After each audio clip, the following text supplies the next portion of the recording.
मुंबई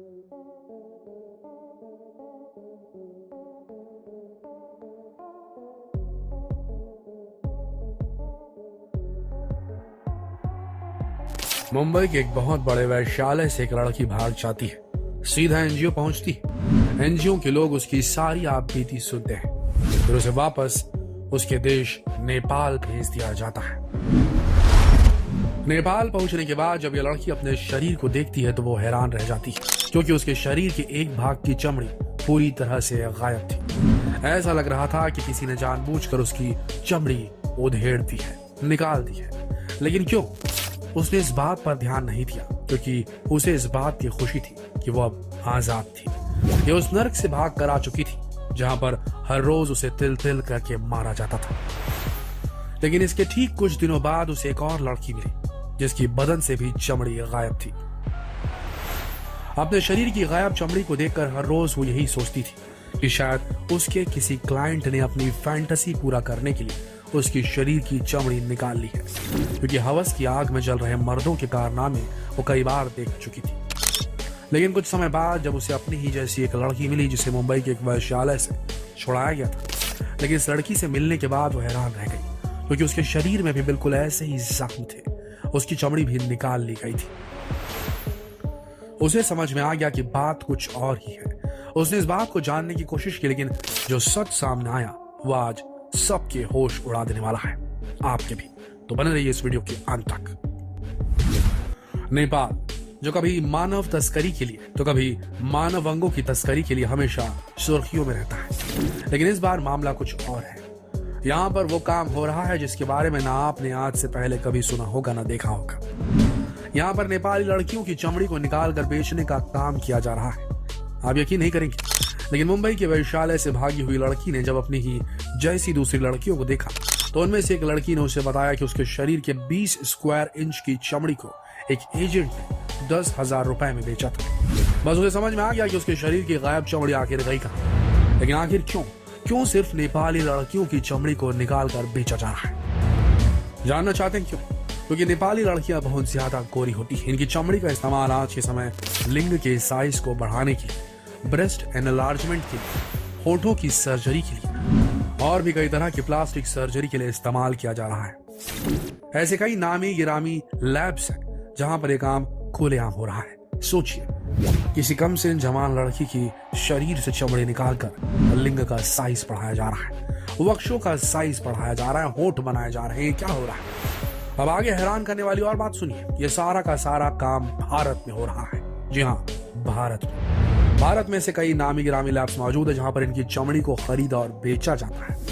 इस कारोबार से जुड़े दलालों के लिए भारत का एक बहुत बड़ा मार्केट बन चुका है। हर साल करोड़ों का टर्नओवर है इनका। लेकिन लड़कियों को बिना पता चले इस काम को कैसे अंजाम दिया जाता होगा, वो सबसे हैरान करने वाली बात है। आपको बता दें कि आज के समय नेपाल में बहुत सारी लड़कियां अचानक गायब होने लगी।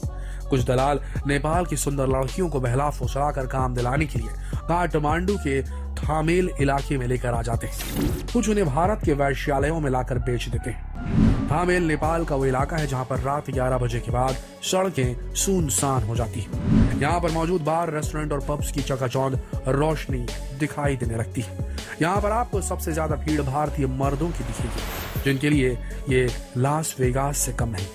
भारतीय मर्द यहाँ अपनी गर्मी निकालने के लिए आते हैं। बार, पब और स्पा सेंटर्स की आड़ में यहाँ पर सिर्फ और सिर्फ वेश्यावृत्ति का कारोबार फैला हुआ है। नेपाल के दलाल लड़कियों को इन्हीं स्पा सेंटर्स, पब और बार में ले आते हैं। उसके बाद इन्हें वेश्यावृत्ति के धंधे में धकेल दिया जाता है। कहा जाता है कि अगर आपको यहाँ किसी नेपाली लड़की की चमड़ी खरीदनी है तो उसे खरीदना बहुत आसान है। यहाँ पर इसके लिए हर जगह दलाल मौजूद है। भारत और दूसरे देशों के लोग यहाँ पर मौज मस्ती के लिए और चमड़ी खरीदने के लिए पहुंचते हैं।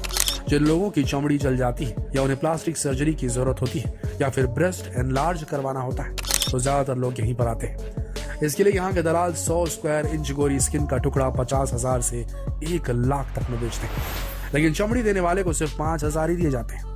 लेकिन कई बार स्किन डोनर को पता ही नहीं चलता कि उसकी चमड़ी निकाल ली गई है, क्योंकि इनका ज्यादातर शिकार पब और बार में काम करने वाली लड़कियां होती हैं। इन्हें तो पता ही नहीं होता कि इनकी चमड़ी का आखिर हुआ क्या। असल में इनसे कहा जाता है कि इनका एक क्लाइंट इनके साथ अलग तरीके से मजा लेना चाहता है, इसके लिए इनको बेहोश होना पड़ेगा। मजबूरी में लड़कियां इंजेक्शन लेकर बेहोश हो जाती हैं और जब इन्हें होश आता है तब जाकर इन्हें पता चलता है कि इनके शरीर से चमड़ी गायब हो चुकी है। इन लड़कियों को तो ऐसा लगता है कि शायद किसी क्लाइंट की फैंटेसी की वजह से इनके साथ ऐसा हुआ है, लेकिन कहानी कुछ और ही होती है। कुछ लड़कियों से तो बाकायदा एग्रीमेंट किया जाता है कि उनकी चमड़ी उनकी स्वेच्छा से निकाली जा रही है, जिसके बाद वो चाहकर भी कंप्लेन नहीं कर पाती। ज्यादातर मामलों में लड़कियों को भारत लाया जाता है या तो उनसे वेश्यावृत्ति का काम कराने के लिए या उनकी किडनी बेचने के लिए या फिर उनकी चमड़ी बेचने के लिए उन्हें भारत में बेच दिया जाता है। लेकिन इन लड़कियों को भारत जिस रास्ते से लाया जाता है वहां पर ना ही वीजा की जरूरत पड़ती ना ही पासपोर्ट की। भारत नेपाल सीमा चेकपोस्ट पर धानगढ़ी के गौरी फांटा में बना एक परामर्श केंद्र है। इन केंद्रों का लक्ष्य महिला तस्करी को रोकना है, लेकिन तस्कर इस बात को अच्छी तरह से जानते हैं, इसीलिए ये लोग इस रास्ते का इस्तेमाल नहीं करते। इस चेकपोस्ट के बिल्कुल पास में पीलीभीत उत्तर प्रदेश के जंगल है, जो तस्करों के लिए भारत पहुंचने का एक बहुत ही आसान रास्ता है।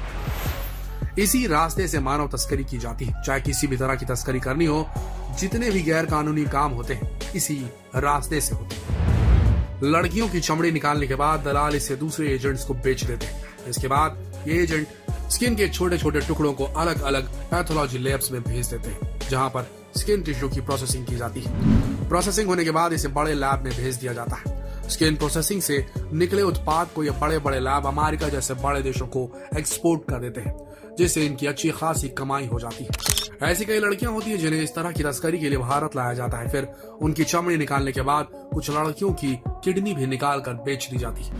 इसके बाद मुंबई और दिल्ली के वैश्यालयों में लड़कियों को बेच दिया जाता है। वीडियो की शुरुआत में हमने आपको बताया कि जिस लड़की के बारे में बताया था उस लड़की को भी बिल्कुल इसी तरह से बेच दिया गया था, लेकिन एनजीओ तक पहुंचने के बाद इसे वापस अपने घर भेज दिया गया। लेकिन इस लड़की की कहानी यहीं पर खत्म नहीं हुई। लड़कियां जब किसी तरीके से अपनी जान बचाकर अपने घर पहुंच जाती तो भी गांव वाले उन्हें स्वीकार नहीं करते। जब उन्हें पता चलता है कि लड़की किसी वैश्यालय से रहकर आई है तो और बिल्कुल नहीं करते। गांव वाले समाज वाले लड़कियों को गांव से बाहर कर देते हैं। इसके बाद इन लड़कियों के पास एक ही चारा होता है, नेपाल का थामेल, जहां पर ये फिर किसी दलाल से मिलती है और वेश्यावृत्ति के काम में लग जाती है।